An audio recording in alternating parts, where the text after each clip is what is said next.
Hello दोस्तों, welcome to sleepy classes. दोस्तों आज हम करंट अफेयर्स करेंगे जो 18 से 22 नवंबर के। ठीक है जी। यहाँ पे जैसा कि आपको पता है, हम पहले मेंस वैल्यू एडिशन के बारे में बात करते हैं। अब हम प्रीलिम थोड़ा सा रिवीजन, जो ऐसे ऐसे टर्म्स हैं जो न्यूज़ के अंदर हैं, अभी थी या पहले थी, डायरेक्टली उसके ऊपर बहुत बड़ा कोई आर्टिकल नहीं आया लेकिन फिर भी इंपॉर्टेंट है, वो हम डिस्कस करेंगे। इसके अलावा जो बाकी सारे topic, environment, geography, economy, polity, security, IR, ये सारे हम डिस्कस करेंगे। तो यहाँ पे जल्दी से स्टार्ट करते हैं। रिसेंटली दोस्तों क्या हुआ कि जो पॉक्सो के अंदर सेक्सुअल असॉल्ट का मीनिंग क्या है, बॉम्बे हाई कोर्ट ने ये बोला कि जो सेक्सुअल असॉल्ट है वहाँ पे स्किन टू स्किन कांटेक्ट होना चाहिए, लेकिन सुप्रीम कोर्ट ने बोला नहीं, वहाँ पे ऐसा नहीं, जरूरी स्किन टू स्किन कांटेक्ट होना चाहिए। Even sexual intent even through clothing is also a sexual assault under POCSO. तो यहाँ पे ये बेसिकली, अगर मैं बात करूँ, एक्सप्लॉयटेशन के ऊपर आ जाता है। इवन जहाँ पे जैसे पॉलिटी है, पॉलिटी के अंदर हम जब वैल्यू एडिशन की बात करते हैं, सबसे ऊपर आता है जो कोर्ट की जजमेंट्स, बेसिकली कोर्ट की जजमेंट्स वो होती हैं। देन आर्टिकल्स हैं हमारे पास। ये दो ऐसे पोर्शन हैं जो पॉलिटी के अंदर वैल्यू एडिशन में बहुत ज़रूरी हैं आपके आंसर के अंदर। तो ये आपने ज़्यादा से ज़्यादा फोकस करना है कि इसके एरिया के ऊपर थोड़ा सा काम किया जाए। इसके अलावा प्रीलिम फैक्ट की बात करते हैं। ऑपरेशन मोल्टन मेटल रिसेंटली भी न्यूज़ के अंदर था, इससे पहले भी पूरे साल में ये बेसिकली जो स्मगलिंग रहती है ना। तो यहाँ पे डायरेक्टोरेट ऑफ रेवेन्यू इंटेलिजेंस, इसने क्या किया, इन्होंने एक ये ऑपरेशन स्टार्ट किया मोल्टन मेटल। इसके अंदर अभी रिसेंटली कुछ लोगों को अरेस्ट किया गया गोल्ड स्मगलिंग के अंदर। ये उससे रिलेटेड है, ये याद रखना है। जिरकॉन मिसाइल बेसिकली रशिया से रिलेटेड है, हाइपरसोनिक मिसाइल है दोस्तों। ठीक है जी। इसके अलावा ग्वारगम की बात करें तो ग्वारगम पंजाब, राजस्थान, हरियाणा वगैरह स्टेट्स के अंदर ज़्यादा ग्रो किया जाता है। अब इसको हम यूज़ करते हैं जो शेल ऑयल निकालने के लिए, ठीक है, फ्रैकिंग के लिए यूज़ करते हैं। यहाँ पे क्या होता है कि ये बेसिकली अगर वाटर के अंदर डालोगे उसकी विस्कोसिटी को इंक्रीज़ करता है, विस्कोसिटी को इंक्रीज़ करता है। जैसे मान लीजिए कोई यहाँ पे एक रॉक है, इसके अंदर आपने वाटर इंसर्ट किया, उसके अंदर ग्वारगम भी डाल दिया, तो ये क्या करेगा, वाटर को विस्कस बनाएगा। तो वहाँ से आप प्रेशर लगा रहे हो तो धीरे धीरे यहाँ पे क्या करेगा, फ्रैक्चर, फिशर्स बेसिकली रॉक के अंदर क्रिएट करता है, जिससे हम शेल ऑयल निकालते हैं, उसके लिए यूज़ किया जाता है। अब बात करते हैं दोस्तों इंडस रिवर डॉल्फिन की। रिसेंटली सेंटर ने बोला कि हम इसका सेंसस करेंगे। इंडस रिवर डॉल्फिन, अभी आपको पता है कि रिसेंटली 2-3 क्लास पहले मैंने आपको फ्रेश वाटर डॉल्फिन के बारे में बताया था, कैटेगराइज किया था उसको, एक आपके पास एक शीट प्रोवाइड की थी, वो आपने याद रखनी है। यहाँ पे Indus river dolphin endanger status है दोस्तों इसका। यहाँ पे बोला जाता है कि इसका जो पहले एंडेमिक टू पाकिस्तान थी, लेकिन ब्यास के अंदर भी ये मिली हमें देखने को। इसके अलावा हरीके वाइल्ड लाइफ सेंचुरी, ठीक है, वहाँ पे, और यहाँ पंजाब ने इसके अंदर world wide fund for nature के साथ मिलकर काफ़ी कंजर्वेशन के ऊपर काम किया है। इसके अलावा अगर इसका और स्टेटस देख लो, वाइल्ड लाइफ प्रोटेक्शन एक्ट, उसके अंदर भी 1 के अंदर ही है, शेड्यूल 1 के अंदर है। इसके अलावा साइट्स के अंदर भी अपेंडिक्स 1 के अंदर ही है। ठीक है दोस्तों। अब ये state aquatic animal of Punjab भी है, ठीक है। तो यहाँ पे मैं ऐसा नहीं कि उसके अंदर बाकी सारी फ्रेश वाटर डॉल्फिन वगैरह करवाऊंगा, वो हमने की है अभी रिसेंटली, 1 हफ्ता भी नहीं हुआ, 3-4 क्लासेस पुरानी बात ही है वो।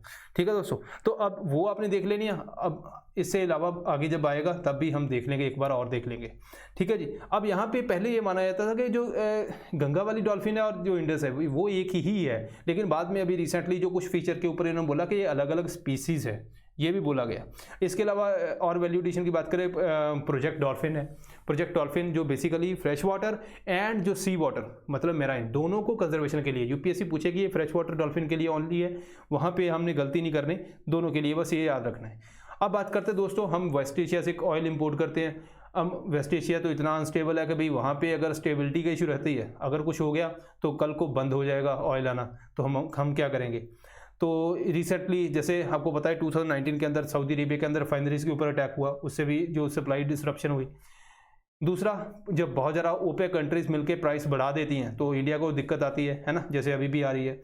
सो इंडिया क्या करे, इंडिया एक तो काम कर रहा है रिन्यूएबल एनर्जी के ऊपर फोकस कर रहा है कि हाँ आप इलेक्ट्रिक व्हीकल चलाओ।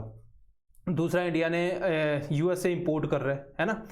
तीसरा, फार ईस्ट जो रीजन है रशिया का, वहाँ पे भी इंडिया का इंटरेस्ट है कि वहाँ पे काफ़ी पोटेंशियल है कि एनर्जी रिसोर्सेज का, तो वहाँ पे भी हमें देखने को मिल सकता है। तो ये इंडिया ने थोड़ा सा अपने रिसोर्स को डाइवर्सिफाई किया। एक और ऑप्शन है इंडिया जो कर रहा है, वो है स्ट्रेटजिक पेट्रोलियम रिजर्व। हम अंडरग्राउंड पेट्रोल को रिजर्व करेंगे ताकि जब बहुत ज़्यादा प्राइस बढ़ जाए तो हम इसको यूज़ कर सकें। अभी रिसेंटली मैंगलोर वाले रीजन को इन्होंने थोड़ा बहुत किया भी है इसके अंदर। अभी जो रिसेंटली इंडिया ने बोला कि India talks to store its crude oil in US के स्ट्रेटेजिक रिजर्व बहुत बड़े हैं, तो इंडिया ने बोला कि हम वहाँ पे स्टोर करेंगे, जब उसी प्राइस के ऊपर हम वापस यहाँ पे ले लेंगे। ठीक है दोस्तों, अब यूएस जो है 6th लार्जेस्ट सप्लायर है इंडिया का। यहाँ पे अगर हम बात करें इंडिया की पेट्रोलियम रिजर्व की, तो इंडिया बेसिकली मैनेज करता है इसको, Indian strategic petroleum reserve limited इसको मैनेज करता है। इंटरनेशनल एनर्जी एजेंसी ने बोला कि कंट्री के पास 90 डेज का स्टॉक होना चाहिए। ठीक है, इंडिया के पास अराउंड 9.5 है, 60-65 दिन का जो अपना इंडस्ट्रीज़ है उनके पास जो स्टॉक है वो भी रिजर्व है।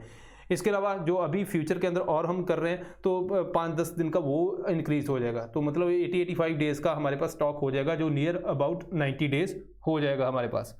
अगर हम बात करें यहाँ पे प्रीलिम कंसेप्ट की, तो वहाँ पे आपको पूछा जाएगा कौन कौन सी लोकेशन के ऊपर इंडिया के पेट्रोलियम रिजर्व है। तो यहाँ पे पहले फेज़ के अंदर तो हमने 5.33 मिलियन मेट्रिक टन जो ऑयल रिजर्व का, जो क्रूड रिजर्व का रखा। ठीक है दोस्तों, और ये अराउंड विशाखापट्टनम, मैंगलोर, पदुर इस रीजन के अंदर है। ठीक है दोस्तों, इसके अलावा अभी रिसेंटली चंदीखोले उड़ीसा एंड पदुर कर्नाटका, यहाँ पे हम और इसको इंक्रीज़ कर रहे हैं। तो आपको लोकेशन का पता होना चाहिए, location is very important, state का साथ में आप याद कर सकते हो अगर यूपीएससी पूछती है। अब बात करते हैं टाइट ऑयल या शेल ऑयल की। दोस्तों अगर मैं बात करूँ हमारे पेट्रोलियम रिजर्व की है ना, जो नॉर्मल हम क्रूड ऑयल यूज़ करते हैं वो तो हम निकालते हैं, उसके बारे में हमें इन्फॉर्मेशन है, लेकिन शेल ऑयल की बात करते हैं। जब पहले क्या हुआ, यूएस जो बहुत ज़्यादा वेस्ट एशिया के अंदर इंटेलिजेंस रहती थी, आपको पता है, वो था कि ऑयल वहाँ से यूएस इंपोर्ट करता था। उसके बाद यूएस ने शेल ऑयल निकालना स्टार्ट कर दिया और उसकी डिपेंडेंस जो थी वेस्ट एशिया के ऊपर बहुत कम हो गई। अब यूएस वर्ल्ड को भी सप्लाई करता है। जो नॉर्मल ऑयल है वहाँ पे जो गैस है, जैसे मान लीजिए एसोसिएटेड गैस होती है कि होती है non associated gas. Non associated मान लीजिए आपने कहीं पे एरिया एक्सप्लोर किया, वहाँ पे आपको सिर्फ गैस ही मिल रही है, वो है नॉन एसोसिएटेड, वो किसी से एसोसिएटेड थोड़ी है। दूसरे एरिया के अंदर आपने निकाला, वहाँ पे गैस भी मिल रही है, ऑयल भी मिल रहा है, वो है एसोसिएटेड गैस, वो एसोसिएटेड है ऑयल से। अब ये रीजन तो हमें यहाँ पे मिल जाता है, कोल बेड मीथेन यहाँ पे मिल जाती है। तो वहाँ पे अगर और नीचे चले जाएं, सेडिमेंट्री रॉक्स के अंदर हमें जो नॉर्मली शेल गैस मिलती है। अब शेल रीजन जो है यहाँ पे इसको ऐसे नहीं निकाल सकते, तो आपको एक हॉरिजेंटल वेल बनाना पड़ता है और वहाँ पे फ्रैक्चर बनाने पड़ते हैं, बेसिकली फिशर। ठीक है, अब ये होता कैसे है, जैसे यहाँ पे आपने वाटर इंसर्ट किया अंदर, इसकी वजह से यहाँ पे प्रेशर बिल्ड होगा तो फिशर्स बनेगी। इवन आप ग्वारगम भी ऐड कर सकते हो जो विस्कोसिटी और बढ़ाती है और जल्दी फिशर क्रिएट होते हैं, उसकी वजह से प्रेशर बिल्ड होता है तो ऑयल एंड गैस ऊपर आ जाते हैं। इसके साथ साथ जो आपने पानी भेजा था वो भी ऊपर आएगा। भाई वो जो वाटर है वो बेसिकली आपका जो गंदा हो जाता है, ग्राउंड वाटर को रिसेंटली यूएस के अंदर ये भी बोला, उन्होंने बोला ग्राउंड वाटर को जो ये खराब कर रहा है ना, ये वाला पानी। इंडिया के अंदर भी ये बोला गया इंडस्ट्री के भी हमारे पास तो पानी बहुत कम है, अगर इंडिया के अंदर हमने शेल ऑयल वगैरह कुछ गैस निकालनी है तो वहाँ पे पानी की दिक्कत तो पहले ही है। तो इंडस्ट्री ने बोला कि हम जो वाटर है उसको रीयूज़ करेंगे, उसको ऐसा नहीं कि आपने पानी डाला और उसके बाद वो ख़राब कर दिया। खैर, लेकिन क्या इंडिया के अंदर रिसोर्स है? इंडिया के अंदर है क्या?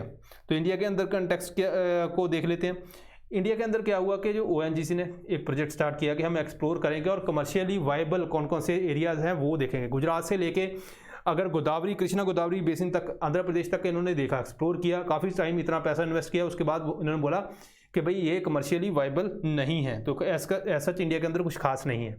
अगर हम वर्ल्ड की बात करें तो रिसोर्स एस्टिमेशन के साथ और बिना रिसोर्स एस्टिमेशन के साथ, बिना आप देखोगे तो यहाँ पे आपको चाइना के अंदर काफ़ी ज़्यादा देखने को मिलेगा।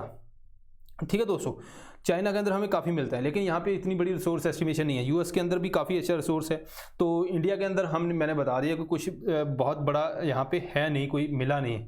ठीक है, हाँ काम चल रहा है, देखते हैं फ्यूचर के अंदर होता क्या है। दोस्तों पहले क्या होता था, अब बात करते हैं आगे रियल एस्टेट एक्ट की। पहले क्या होता था कि बायर है, बायर ने पैसा दिया, ठीक है, कि जो बहुत सारे प्रॉपर्टी डीलर वगैरह जो भी बिल्डर्स हैं वो क्या करते थे, पैसा ले लेते थे, उसके बाद बोल दिया कि ठीक है आपको 1 साल में ये प्रोजेक्ट मिल जाएगा, आपका घर मिल जाएगा। मिलता नहीं था, 2-2, 3-3 साल ये सारा काम चलता रहता था। तो इसको और लोगों का बहुत ज़्यादा पैसा इसके अंदर इन्वेस्ट था, तो इसको थोड़ा सा रेगुलेट करने के लिए गवर्नमेंट लेके आई रियल एस्टेट 2016 एक्ट।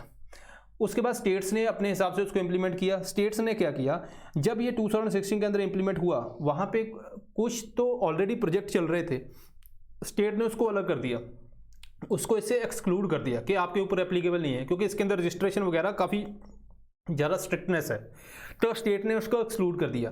तो रिसेंटली सुप्रीम कोर्ट ने बोला नहीं, जो ऑनगोइंग प्रोजेक्ट हैं वो इसके अंदर इंक्लूड है, ऐसा नहीं आप एक्सक्लूड उसको नहीं कर सकते। तो इससे बायर को बेनिफिट होगा, जिनका बहुत ज़्यादा पैसा फंसा हुआ है वो पैसे के अंदर वहाँ पे थोड़ी सी उनको रिकवरी हो सकती है। इसके अलावा इन्वेस्टमेंट रिकवरी के ऊपर भी बोल दिया गया कि जो इंटरेस्ट या पेनल्टी है एरियाज ऑफ लैंड की, वो बिल्डर कहते हैं वही आपको रिकवर की जाएगी। गवर्नमेंट बोला, कोर्ट ने बोला नहीं, इवन जो इन्वेस्टेड अमाउंट है वहाँ पे भी उसको भी अलॉन्ग विद इंटरेस्ट वहाँ पे रिकवर किया जाएगा। उन्होंने बोला कि लोगों के जो इतने कमाई है, इतने मेहनत से उन्होंने कमाया है और इन्वेस्ट किया है, तो आप वो पूरा होगा। अब मान लीजिए कोई चाहता है कि भाई ठीक है, मैं डेवलपर जो है कि भाई मैं इसको अपील करूं, तो उसके लिए भी प्रोविज़न है। लेकिन ऐसा नहीं कि कोई भी डेवलपर वो हर एक आगे आगे अपील करता रहेगा। यहाँ पे बोला गया कि 30% आपको जो पेनल्टी है वो आपको एटलीस्ट डिपॉजिट करवानी पड़ेगी।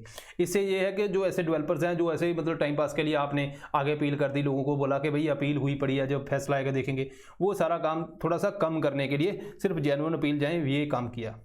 अब बात करते हैं रियल एस्टेट एक्ट के अंदर ऐसा है क्या जो प्रोविज़न है जिसकी वजह से बहुत सारे स्टेट्स ने इसको जो ऑनगोइंग प्रोजेक्ट है अलग कर दिए।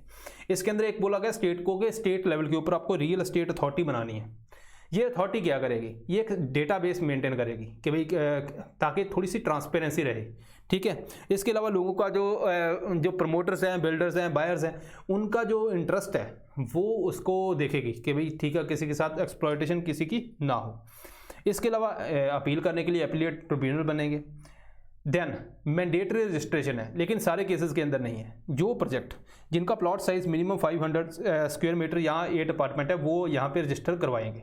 इसके अलावा जैसे मान लीजिए पहले कोई डेवलपर क्या करता था, लोगों से पैसा ले लिया, अब वो पैसा का वो मेंटेनेंस और इसमें खर्चा वो खर्चा उसमें ही डाल देता था 50%, है ना। या फिर उसको पैसे बचाने थे तो वो क्या करता था, उसके अंदर जो 50% आपने कंस्ट्रक्शन के ऊपर लगाए बाकी खा गया, है ना, वो सारा काम चलता था। लेकिन यहाँ पे बोला आपने एक सेपरेट अकाउंट बनाना है, उसके अंदर 70% मनी रखनी है और वो कंस्ट्रक्शन के लिए यूज़ होगी। सो इट मीन्स के पहले हो सकता था कंस्ट्रक्शन मटीरियल अच्छी क्वालिटी का ना यूज़ करे, अब यूज़ करेगा, ठीक है दोस्तों। इसके अलावा लायबिलिटी है, ठीक है, वो रिपेयर करेगा स्ट्रक्चर डिफेक्ट की 5 साल के लिए। इसके अलावा एडवांस पेमेंट, ऐसा नहीं कि 100 का 100% आप एडवांस ले लो, है ना, आप मतलब बातों में ही दिखा दिया कि ऐसा घर होगा, है ना, तो उसके बाद कुछ मिला ही नहीं, तो बातों में नहीं, आपको 10% से ज़्यादा एडवांस इन्होंने बोला नहीं लेना। अलग अलग केसेस इसके अंदर भी हैं। इसके अलावा डिफाइन किया है carpet area. Carpet area basically usable area होता है दोस्तों।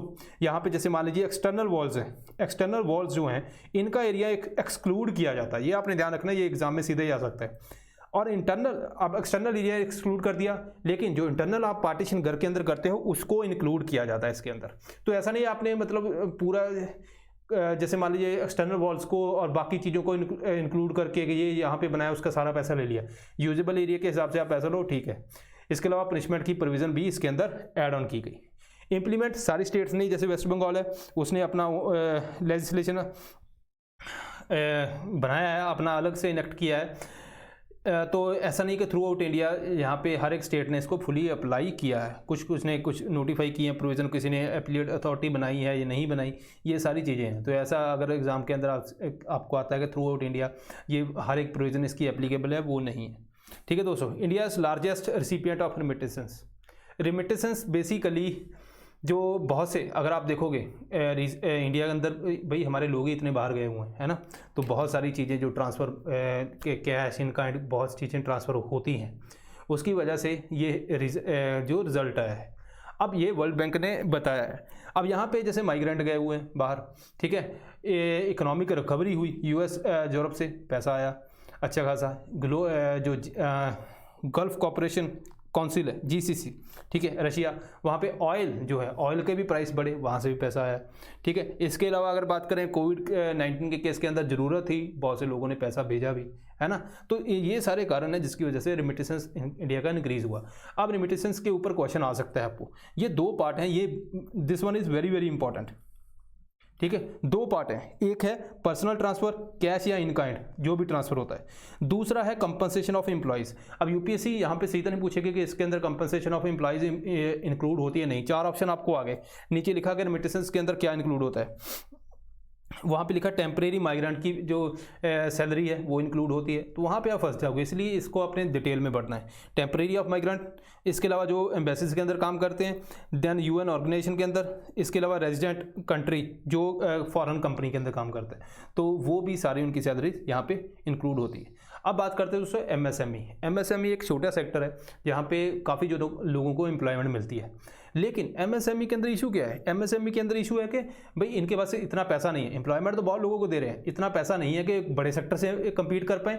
दूसरा, यहाँ पे जब पैसा नहीं इतना होगा, टेक्नोलॉजी अपग्रेडेशन नहीं होगी, तो एक्सपोर्ट नहीं इतना होता, ठीक है। लेकिन ये सेक्टर हमारा बैकबोन है, अगर ये नहीं होगा तो एम्प्लॉयमेंट बहुत से लोगों को मिलेगी नहीं, ठीक है। सो मिडिल क्लास जो इसके ऊपर काफ़ी डिपेंडेंट रहती है, तो इसके अंदर टेक्नोलॉजी अपग्रेडेशन के लिए government subsidy time to time देती रहती है। जैसे मैं आपको एक एग्जांपल बताता हूँ, बहुत से मान लीजिए आपके एमएसएमई सेक्टर्स हैं, अब इनके पास इतना पैसा नहीं कि अपना एसटीपी लगा पाएँ, सीवेज ट्रीटमेंट प्लांट, तो यहाँ पे एक गवर्नमेंट ने मान लीजिए पैसा लगा के कंबाइन बना दिया, लेकिन ये अलग अलग प्रोडक्ट बनाते हैं, तो इनका वेस्ट भी अलग अलग कैटेगरी का होता है। वो एक ही ट्रीटमेंट प्लांट का जो सेटअप है वो मिक्स को बहुत ही डिफिकल्ट है उसको ट्रीट कर पाता है।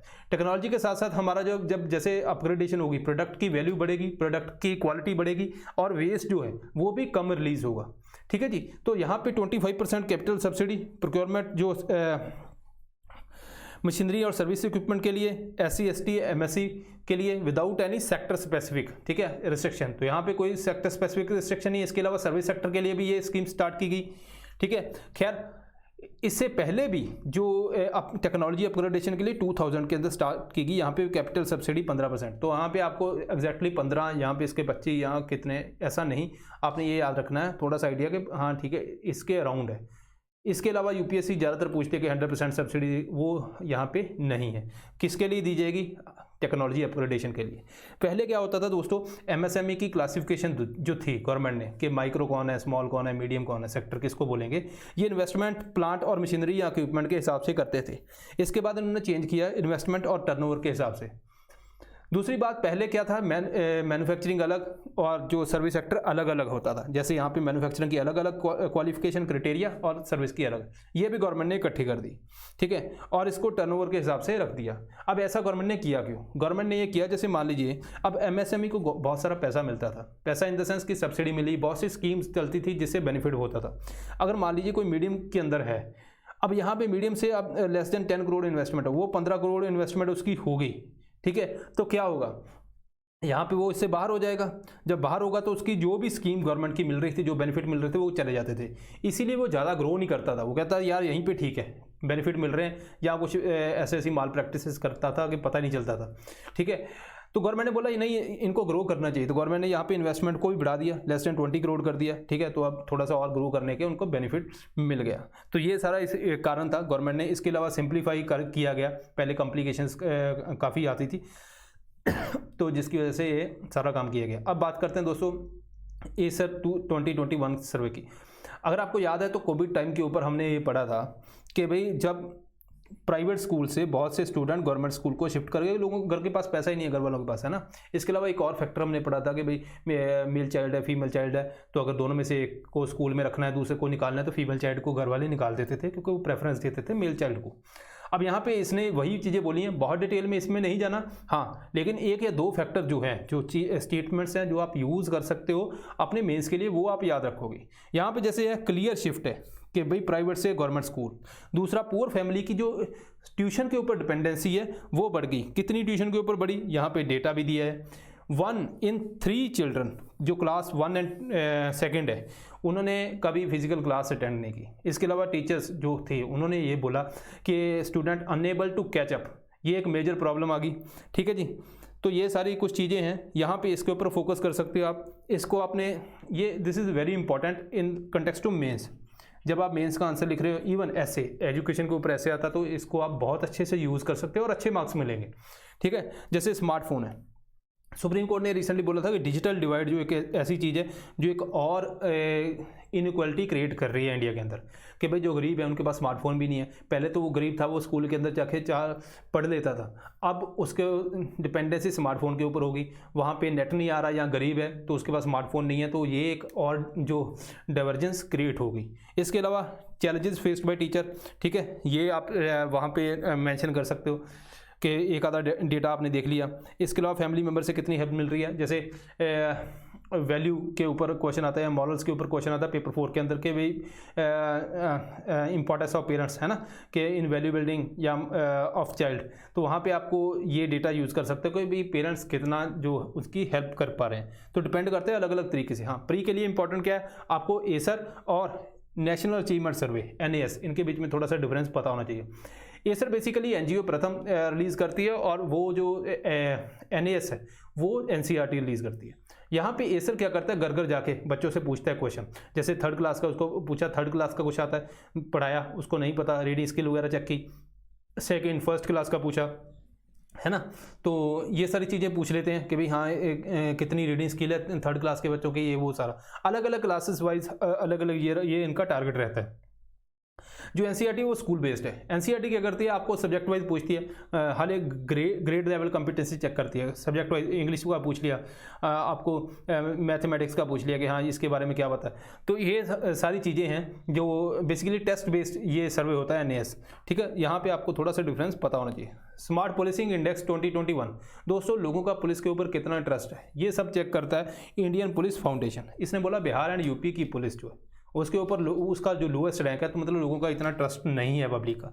आंध्र प्रदेश तेलंगाना पुलिस के ऊपर काफ़ी है। अब ये अलग अलग कैटेगरी और इंडाइसिस हैं जहाँ फिर बोलूँ क्वेश्चंस पूछे जाते हैं। जैसे पुलिस की सेंसिटिविटी कितनी है कि विक्टिम है ना, विक्टिम की तरफ पुलिस कितनी सेंसिटिव है, या फिर वैसे ही वो अपना हिसाब से वो काम कर रही है, बिल्कुल भी सेंसिटिव नहीं है।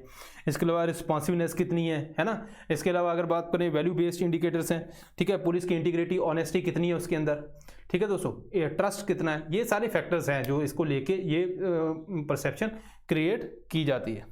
स्मार्ट पुलिसिंग का कंसेप्ट प्रधानमंत्री ने वहाँ पे बताया था, जो कॉन्फ्रेंस हुई DGP स्टेट्स और सेंट्रल पुलिस ऑर्गेनाइजेशन की। यहाँ पे उन्होंने बताया कि स्मार्ट का मीनिंग क्या है। स्मार्ट का उन्होंने बोला स्ट्रिक्ट एंड सेंसिटिव होगा, M for modern and mobile, A for alert and accountable, R for reliable and responsive, T for technosavvy and trained. मतलब पुलिस और ट्रेनिंग और टेक्नोलॉजी एंड बेसिकली एटीट्यूड, है ना, उनकी value addition. So morals plus police की training and technology, ये सभी तीनों का कॉम्बिनेशन है। सो ये इसके अंदर बताया गया। इसके अलावा यहाँ पे ये दोस्तों स्कोर है जो इसी का आया इंडेक्स का, जो भी स्टेट का अगर आपने देना है तो वहाँ पे आप इसका देख सकते हो। इसके अलावा भूमि संवाद की बात करें दोस्तों, अगर कोई गरीब बंदा है उसने बैंक से लोन लेना है, तो वहाँ पे वो बैंक के अंदर गया, बैंक वाला को पूछा लोन दो, तो वो कहते हैं भी ज़मीन के कागजात दे दो, है ना। तो वो बोलता है यार ये तो हमारे पास है ही नहीं, तो वो फिर जाता है इधर उधर, वो इतनी जल्दी बनते भी नहीं है। गरीब अमीर लोग तो बनवा लेते हैं, लेकिन गरीब बंदे के लिए बहुत डिफ़िकल्टी आती है। सो अगर उसको हम डिजिटलाइज कर दें, है ना, रिकॉर्ड को, तो सीधा ही वो दिखाएगा, ऑनलाइन भी ट्रांसफ़र हो जाएगा, बैंक को भी पता है कि ठीक है ऑथेंटिक है भाई, इसको लोन भी इजीली मिल जाएगा। इसके अलावा जैसे इकोनॉमिकल वीकर सेक्शन है, वहाँ पे भी उसको लैंड रिकॉर्ड वगैरह जो अपना सारा बताना होता है वो भी उसको वो बता देगा, ठीक है। तो ये लैंड रिकॉर्ड को मॉडर्नाइजेशन करना जरूरी है। इसके लिए स्टार्ट किया गया digital India land record modernisation programme. इसी के ऊपर वर्कशॉप है जिसको बोलते हैं भूमि संवाद, ठीक है जी। काम क्या है, मॉडर्नाइज करना और डेटाबेस को सेंट्रलाइज करना। सेंट्रल सेक्टर स्कीम है दोस्तों, ये हमने ध्यान रखना है। इसके अलावा और भी कुछ इनिशिएटिव हैं, जैसे national generic document registration system, advance software application है बेसिकली जो रजिस्ट्रेशन के लिए। इसके अलावा लैंड मैनेजमेंट अवार्ड है। अब कुछ स्टेट काम भी करती हैं भाई, उनको भी तो थोड़ा सा ये करवाना पड़ेगा ना कि हाँ आपने बड़ा अच्छा काम किया, वेरी गुड, है ना। तो वहाँ पे उसके काम को थोड़ी एनकरेज करने के लिए ये अवार्ड भी दिए जाते हैं। इसके अलावा यूनिक पार्सल आइडेंटिफिकेशन नंबर है, जैसे आधार कार्ड आपको मिलता है, वैसे ही आपका जो लैंड है उसका जियो कोऑर्डिनेट के हिसाब से एक यूनिक ID क्रिएट होगा जो आपके लैंड पार्सल के हिसाब से होगा, तो वो भी यहाँ पे क्रिएट किया जाएगा। इसके अलावा समाहति प्रोजेक्ट की बात करते हैं दोस्तों, आपने मुझे ये बताना है कि एंडेंजर्ड लैंग्वेजेस कौन सी ऐसी वर्ल्ड की ऑर्गेनाइजेशन है जो इसको देखती है। मैंने करवाया भी था एक टॉपिक, प्री से पहले करवाया था, दोबारा अगर न्यूज़ के अंदर आया तो इसको करवा देंगे। नेशनल एजुकेशन पॉलिसी ये बोलती है कि भाई जो प्राइमरी लेवल के ऊपर आपको जो मदर टंग के ऊपर फोकस करना चाहिए। उड़ीसा के अंदर क्या है कि जो बहुत सारे ऐसे ट्राइबल रीजन हैं, जो लोग हैं, उनकी जो लैंग्वेज स्कूल के अंदर तो मिलती नहीं, तो उनकी लैंग्वेज वो कैसे बोलेंगे, वो दूसरी लैंग्वेज बोलेंगे। हो सकता है फ्यूचर के अंदर वो अपने बच्चे को वो पढ़ाई ना लैंग्वेज, है ना, जो उसकी मदर टंग थी, तो धीरे धीरे वो लैंग्वेज खत्म हो जाएगी, एंडेंजर हो जाएगी, उसके बाद एक्सटेंट हो जाएगी। तो लैंग्वेज को प्रोटेक्ट करना है, इसके लिए उड़ीसा ने क्या किया, उड़ीसा ने समहति प्रोजेक्ट लॉन्च किया। इसके अंदर जो प्राइमरी स्कूल के टीचर हैं उनको थोड़ा सा नॉलेज जो है ट्राइबल लैंग्वेज के बारे में इंफॉर्मेशन प्रोवाइड की जाएगी। इंप्लीमेंट कौन करेगा इस कंटेक्स्ट के अंदर? बस स्टेट करेगी, स्टेट का कोई डिपार्टमेंट करेगा। नाम नहीं याद करना, यूपीएससी का एग्जाम दे रहे हो अगर उड़ीसा का देना है तब आपने याद करना है। तो यहाँ पे बहुत सारी टेक्स्ट बुक है, वो भी 21 ट्राइबल लैंग्वेज के अंदर रिलीज की जाएंगी। अगर हम 21 इनकी ट्राइबल लैंग्वेज वहाँ पे लैंग्वेज देखें तो वहाँ पे संथली है जो एक 8th शेड्यूल के अंदर है ना दोस्तों। इसके अलावा जो बाकी लैंग्वेज है वो उड़िया स्क्रिप्ट के अंदर ही हमें देखने को मिलती है। जो संथली है वो ओल्ड चिकी जो स्क्रिप्ट के अंदर बोली जाती है, लेकिन ये भी डिटेल में होगा ज़्यादा, इसको रहने दो। अब बात करते हैं रिपीलिंग लॉ। दोस्तों फार्म लॉ रिसेंटली प्रधानमंत्री ने बोला कि ये रिपील हो जाएंगे।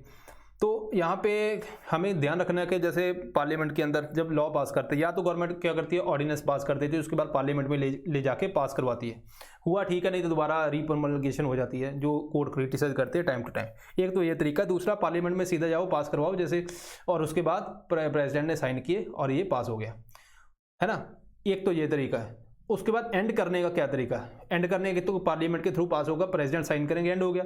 दूसरा तरीका है कि आप सनसेट क्लॉज डालो बीच में, जैसे टाटा के अंदर डाला गया था, ठीक है। वहाँ पे सनसेट क्लॉज था कि इतनी डेट तक जाके अपने आप खत्म हो जाएगा, कुछ इसके अंदर करने की जरूरत नहीं है।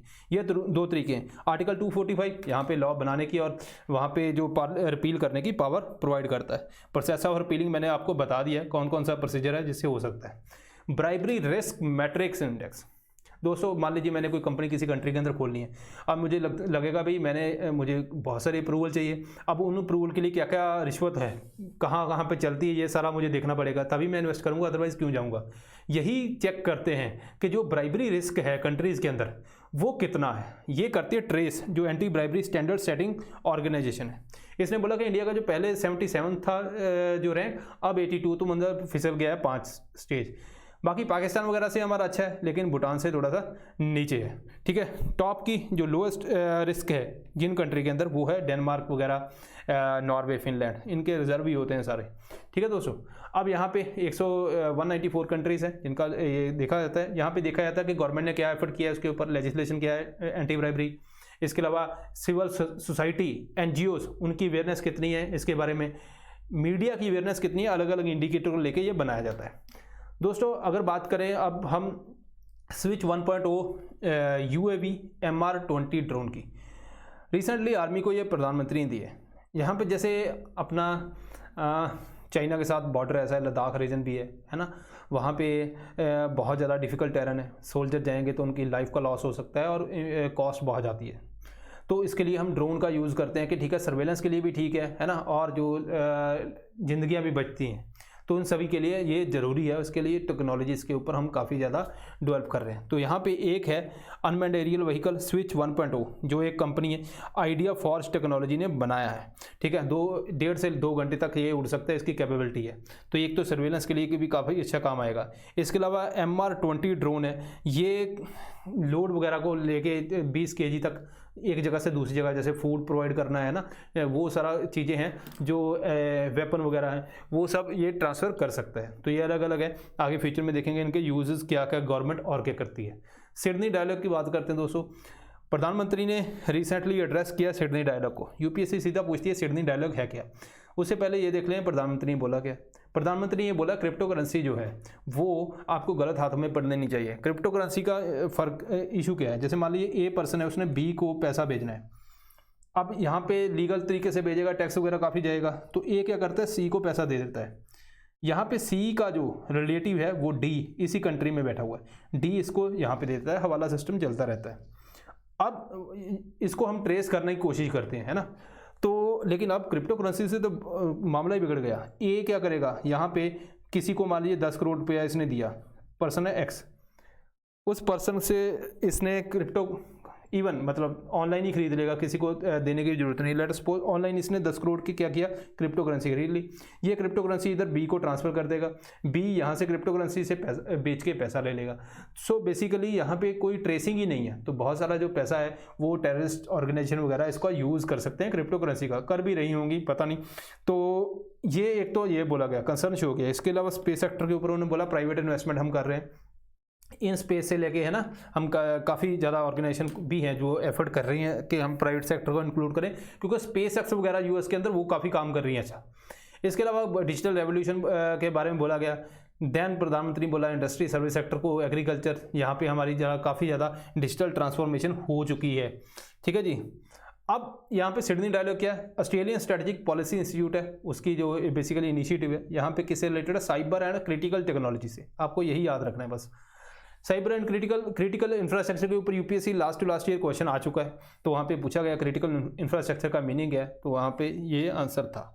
अब बात करते हैं इंडियन ओशियन नेवल सिंपोजियम की। दोस्तों इंडियन ओशियन और उसे जो को प्रोटेक्ट करना बड़ा जरूरी है, उसकी जो बेसिकली हमें वहाँ पे एनवायरनमेंट मेंटेन करना, ताकि कोई जैसे चाइना अगर आप देखोगे ये वाला अपना श्रीलंका से लेके मालदीव, वहाँ पे भी अपने बेसिस एस्टेब्लिश करने की कोशिश कर रहा है कि भाई इंडिया को बाद में फ्यूचर में अगर कोई ऐसी प्रॉब्लम हुई वहाँ पे इंडिया को दिक्कत आएगी, क्योंकि यहाँ से ऑयल वगैरह इंपोर्ट एक्सपोर्ट बहुत होता है इस रीजन से, बहुत ट्रेड होता है इस रीजन से। तो एक तो ये, दूसरा टेररिस्ट ऑर्गेनाइजेशन से बचाना है, तो इसकी सिक्योरिटी ज़रूरी है। ठीक है, मैरीटाइम सिक्योरिटी। इसके लिए जो कोस्टल स्टेट्स हैं, जो जिनका बॉर्डर इससे टच होता है, वो सारी इसकी मेंबर बन गई और उन्होंने बोला कि ठीक है हम इसको करेंगे, प्रोटेक्ट करेंगे। तो इसी का जो Indian Ocean naval symposium 7th edition हुआ, जो होस्ट किया गया फ्रेंच नेवी ने, पेरिस के अंदर हुआ। जब स्टार्ट किया था 2008 के अंदर, वहाँ पे इंडिया को इसका चेयर दी गई 2008 से लेकर 10 तक, अब फ्रांस के पास है। ठीक है दोस्तों, मेंबर्स कौन कौन से हैं, साउथ एशियन लिटोरल स्टेट्स आपने ध्यान में रख लेनी है। 2 तरीके हैं इसको याद करने के, मैप वर्क के साथ करना, अभी इतना ज़रूरी नहीं है कि अभी रट्टा ऐसे लगाओ, मैप सामने रख के फिर करना कि कौन सी स्टेट्स हैं। और इवन जो कुछ कंट्रीज हैं आपको कंफ्यूज हो सकते हो, उनके आपने नाम याद रख लेने के, हाँ यहाँ पे मुझे कन्फ्यूज़न है, या तो वो याद कर लेना कि ये नहीं है, या ये याद कर लेना कि ये वाली स्टेट्स हैं। So this is all for today दोस्तों। काफ़ी हम स्पीड से काम कर रहे हैं, मैं चाहता हूँ कि आप रिवाइज़ करते रहो। ठीक है, सो विद द टाइम हम दोबारा पहले वाले शेड्यूल के ऊपर आ जाएंगे। अभी थोड़ा सा मेंस के ऊपर भी फोकस करवा रहे हैं, क्योंकि एक स्टूडेंट के अगर हम नज़रिए से देखें, हम चाहे दिन में चलो 6 लेक्चर डाल दिए, लेकिन स्टूडेंट की कैपेबिलिटी नहीं रहती कि वो उतना कर पाए दिन में, इसीलिए हमने थोड़ा सा इसको कंबाइन करने की कोशिश भी कर रहे हैं। सो मिलते हैं next time. Thank you very much.